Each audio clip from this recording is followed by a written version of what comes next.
Cela fait plus de 4 ans que l'ancien président Hissène Habré, qui n'est plus de ce monde, a été condamné à perpétuité par les chambres africaines extraordinaires au Sénégal. Mais depuis lors, l'indemnisation des victimes n'est pas toujours traduite en actes. Cette situation préoccupe autant les victimes, mais aussi l'Union africaine qui a dépêché une délégation conduite par Torde Taratebay, directeur de cabinet du président de la Commission de l'Union africaine, par ailleurs président du conseil d'administration du Fonds des victimes. La délégation est donc venue échanger avec le chef du gouvernement de transition, Pahimi Padaké Albert, sur le processus d'accélération de l'indemnisation des victimes. On fait le tour du dossier après avoir vu quelques ministres en charge du dossier hier. Nous sommes venus échanger avec le Premier ministre pour recueillir son avis, ses conseils sur les étapes suivantes tendant à rendre effectif ce fonds.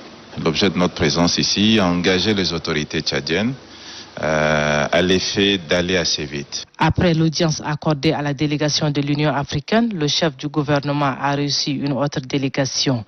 Il s'agit d'une délégation du groupe Ecobank conduite par son directeur exécutif régional Afrique centrale, Afrique de l'Est et Afrique du Sud, Cheikh Traveli, qui est venu également apporter son soutien au gouvernement, mais aussi la volonté de cette institution bancaire africaine d'accompagner le processus de transition. Nous avons pu évoquer un certain nombre de sujets.